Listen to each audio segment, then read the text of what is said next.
The views, thoughts, and opinions expressed on the Nova Society are those of our guests and panel members and do not represent the views, thoughts, and opinions of any institution any member of the Nova Society is associated with.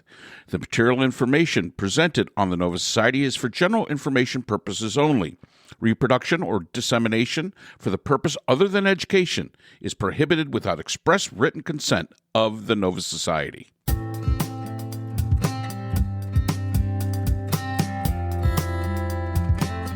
We'd like to welcome everyone back to the Nova Society, and today we have a quick episode where Scott asks us for a prediction as it relates to the upcoming ruling of the Supreme Court in the Trump immunity trial.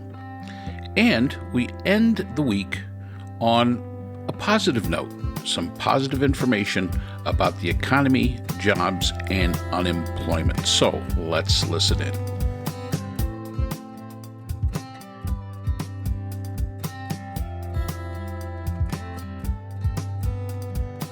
So I need a prediction because it is June 7th. Okay. And the Supreme Court has another, I believe, 2 weeks in session. Are they going to make this ruling about presidential immunity, or are they going to punt it to next session in October? I wouldn't be surprised if they punted it. I'm going to say they are going to do a bit of both. They're going to make it back to the circuit. Very possible.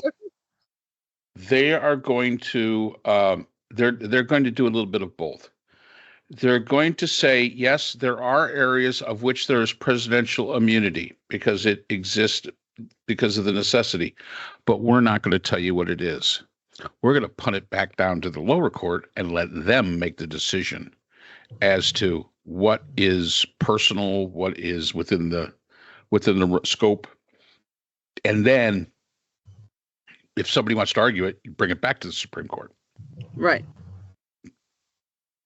Wheels of justice. What about you, Scott? What are you thinking? We always want your prediction. Like Oprah on predictions, but you get a car. You get a car. You get a car. Yeah. I mean, I hope they make a ruling. It seems like the easiest thing in the world to me, but but it is the strangest court we've ever seen. So I mean, I could see your scenario that they're going to send it back down to the other court, the lower court, and probably end up getting it back again. All right, that's a depressing thought. I want to. Yeah. Can we finish on a high note? Sure, let's go. What do you got? Today there was the May jobs report. Yes, the economy added 272,000 jobs. Totally unexpected.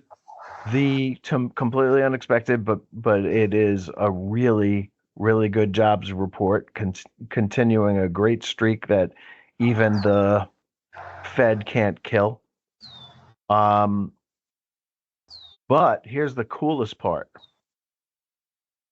The unemployment rate ticked up to 4%, which is fine, right? Under 5% is considered full employment. But labor force participation among prime-aged women is the highest rate ever. So don't let anybody tell you that labor force participation is down, because right now for prime-age workers, it is at the highest level since 2002. Wow, great. And for women, prime age, it is the highest ever. Very good. The United States economy is very strong. It is. And good. I wonder why people don't understand that. Yeah, I read an interesting theory about that today. Want to hear? Okay. Yes, please. The theory is that big ticket items, right? A car, a house, healthcare, childcare, big ticket items, elder care, those really big are enormously expensive.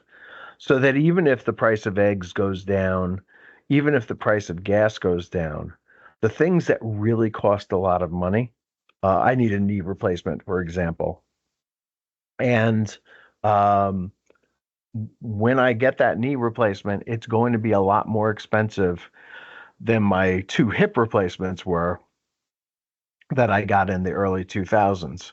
And the cost of healthcare, the cost of these big ticket items has gone higher. Education, another one, right? It's more expensive to go to college.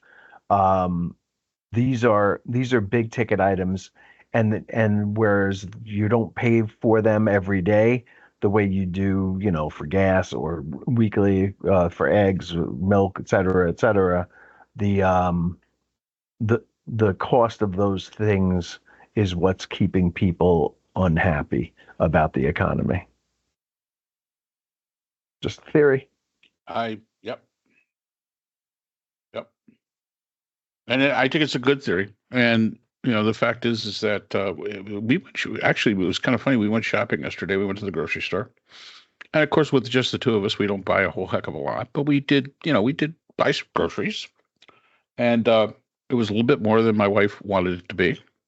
And she was extremely upset about it. And I said, well, the eggs that we got for 2 dozen was $6.28. The president does not set the price of eggs, people. And there was just something, I was just reading it in the news today. Kellogg's pays their CEO $60 million, had a huge stock buyback, and gave dividends to their investors. And they are raising the price of their cereal products because they say it's inflation. So if you believe it's inflation, yeah, it's inflation of your CEO's, you make cereal for cripe's sakes. It's the inflation of your CEO's salary. It's the inflation of you buying back stock because it's a good move. And it's inflation of what the dividends you paid back to all of your investors. So, I'm sorry, if you buy your cornflakes or if you buy your Cheerios, you're not, unless you own stock or the CEO, you're not in the happy club. You're paying for all that. And so if you continue to buy that, hey, more power to you, but don't complain about it. Put the blame where the blame is, because the president of the United States does not set the price of Cheerios. Right. No matter what they might try to tell you, they do not set the price. All right, guys, it was all good talking to you. We will do this again next week. Yes, good luck today, Scott. And, you guys. Good luck with what? Oh, the acupuncture. Yeah, acupuncture. Yeah. And thank you to our listeners for the questions. Absolutely. All right, guys. You guys take care. Be well. Yes. Bye. Yes. See you next week. Great Bye. weekend. You too. Bye. So that's all the time we have for today's episode. The Nova Society is a production of the Phoenix Research Institute. We'd like to thank our sponsor for this episode, the Journal of Interdisciplinary Conflict Science. The JCIS is an open journal for upcoming scholars. The JCIS is currently accepting article submissions on an ongoing basis. The JCIS is a publication of Nova Works, a scholarly depository at Nova Southeastern University. A link to the journal is in our description. We'd also like to thank our podcast partners, Buzzsprout, who hosts the Nova Society, Audacity, who is our editing partner, and Podkite, who does all of our analytics. We'd also like to thank iHeartRadio, where people get their music and podcasts, Apple iTunes, the largest source for music and podcasts on the internet, Spotify, the most popular source for the Nova Society. The Nova Society is available on all these and other quality platforms mentioned in our description. We'd also like to thank our listeners. Without you, the Nova Society would not be possible. If you have a comment, a question, or would like to be a guest on the Nova Society, we can be reached at nova.society.podcast@gmail.com. Always remember, the power of society is knowledge. So for Dr. Scott Gershwer, Dr. Brooklyn Ann Weldon, Dr. Priscilla Hobbs, and all of us here at the Nova Society, I'm Dr. Mark Bound. Be well, and we hope to see you again next time.